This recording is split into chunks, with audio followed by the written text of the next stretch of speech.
न तेभ्य सर्वदा भक्त्या च निकेतुतापाय रूपम दे याम देशु दे दूसरे शब्द को शमतति।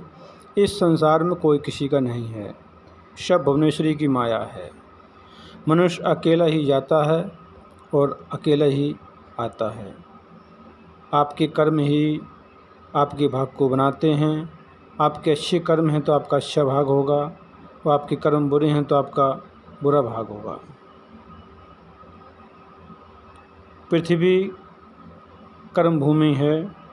मनुष्य योनि में ही पाप पुण्य का फल मिलता है, पशु पक्षी योनि में नहीं मिलता है। अंत भला तो सब भला। भरत मुनि मरते समय मृग का चिंतन करते करते मर गए, तो भरत मुनि ने मृग योनि में जन्म लिया। मनुष्य या देवता जिन्होंने पाप कर्म किया है उनको भोगना पड़ा है। जो मनुष्य पाप करते हैं उनको भोगना ही पड़ेगा। पाप करने से कोई भी नहीं बच सका। ब्रह्मा जी ने पाप किया तो ब्रह्मा जी को भी भोगना पड़ा।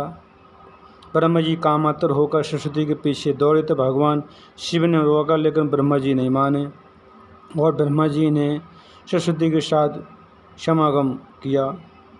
तो भगवान शिव ने क्रोधित होकर ब्रह्मा जी का एक सिर काट दिया। को ना काऊ को सुख दुख कर दाता, निज कृत कर्म भोग सब भराता। जब इंद्र ने अहल्या के साथ समागम किया तो इंद्र को भी इस पाप का दंड भोगना पड़ा।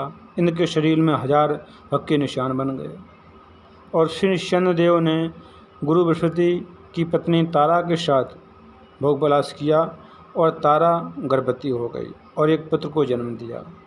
चंद्रदेव ने पाप किया था, इसलिए चंद्रदेव को पाप का दंड भोगना पड़ा। तारा को अपनी सम्मोहन विद्या से वश में करके श्री चंद्रदेव पाप कर्म में लीन हो गए। और फिर जब सूर्यदेव ने गोदावरी को अपनी सम्मोहन विद्या से वश में करके गोदावरी के साथ भोग विलास किया, जबकि गोदावरी कई वर्षों से सूर्य भगवान की भक्त थी, लेकिन सूर्यदेव ने अपने भक्त के साथ अत्याचार छल किया। इस पाप का दंड सूर्यदेव को भी भोगना पड़ा।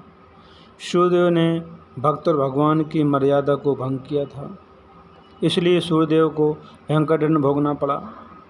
पाप करने से बचो, पाप करोगे तो भोगना ही पड़ेगा, दूसरा कोई रास्ता नहीं है। अगर मनुष्य पाप का प्रायश्चित करता है तो मनुष्य को कम भोगना पड़ता है, भोगने से बच जाता है। राजा दशरथ को पाप का दंड भोगना पड़ा, वासुदेव और देवकी को भी पाप का दंड भोगना पड़ा, यहाँ तक कि गंगा पुत्र भीष्म पितामह को भी पाप का दंड भोगना पड़ा। जिन्होंने पाप कर्म किया है उनको भोगना पड़ा। जब इन देवताओं को पाप का दंड भोगना पड़ा तब भला मनुष्य अपने पापों को भोगने से कैसे बच सकता है। इसलिए पाप करने से बचो, नहीं तो फिर भोगना ही पड़ेगा। जिन्होंने भक्ति की तपस्या की उनके पाप पुण्य में बदल जाते हैं और भोगने से बच जाते हैं। भक्ति करने से धन संपत्ति वैभव बढ़ता है और सुख शांति बनी रहती है। रम दैत्य संतानहीन था। रम ने अग्निदेव की भक्ति तपस्या की, अग्निदेव ने प्रसन्न होकर पुत्र प्राप्ति का वरदान दिया। सुकेतु गांधर्व संतानहीन था, लेकिन सुकेतु ने भगवान शिव की भक्ति तपस्या की, भगवान शिव ने प्रसन्न होकर पुत्री का वरदान दिया। अगर सुकेतु भक्ति ना करता तो पुत्री की प्राप्ति नहीं होती। रुरु मुनि ने अपनी तपस्या की शक्ति से अपनी पत्नी को जीवित कर लिया था। राजा बलि ने स्वर्ग करके इंद्र का पद प्राप्त किया। जब राजा बलि ने 50 यज्ञ पूर्ण कर लिए तब राजा बलि को देवता बंदी बनाने के लिए रात में गए। जैसे ही महल के पास पहुँचे और रात में महल के अंदर जाने लगे, तभी महल के द्वार पर पुण्य देवता खड़े थे। तब देवताओं ने पूछा, तुम कौन हो? तब पुण्य देवता बोले, मैं राजा बलि का 50 यज्ञों का पुण्य हूँ। जो मनुष्य पुण्य करते हैं उनकी मैं हमेशा रक्षा करता हूँ। जब तक आपके पुण्य रहते हैं आपको कोई भी हानि नहीं पहुँच सकता। न ही उसकी कोई भी हत्या कर सकता है। मैं उस पुण्यवान मनुष्य की हमेशा रक्षा करता हूँ।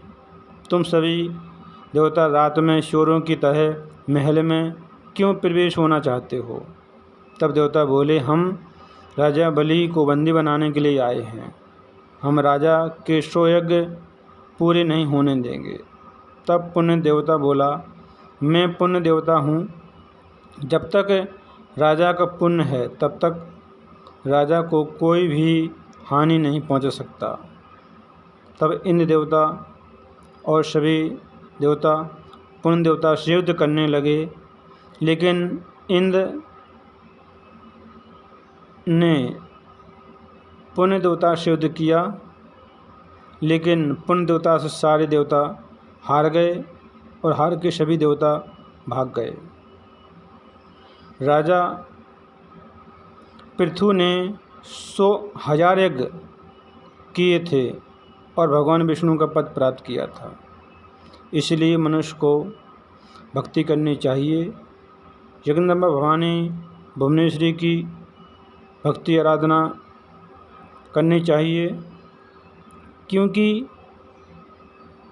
माँ शक्ति भुवनेश्वरी के मंत्रों में इतनी शक्ति है कि उतने शक्ति पाप में नहीं है। भक्ति करने से मनुष्य को मुक्ति मिलती है। इसलिए मैया का नाम जपो, मैया का नाम जपते रहो और काम करते रहो। कई लोगों ने दुष्कर्म करके अपना जीवन समाप्त कर लिया और कई लोग जेल में सजा काट रहे हैं। ये दुष्कर्म का प्रभाव है। जिन्होंने पाप किया उसका फल उनको भोगना ही पड़ेगा, क्योंकि को न काऊ को सुख दो करदाता, निज कृतकर्म भोग सब भराता। आपका अपना किया हुआ पाप कर्म आपको ही भोगना पड़ेगा, दूसरा को ही नहीं भोगेगा। इसलिए पाप करने से बचो। उमा भुवनेश्वरी की भक्ति आराधना करते रहो। शिव भक्तों को श्री माता दी, श्री माता दी, श्री माता दी।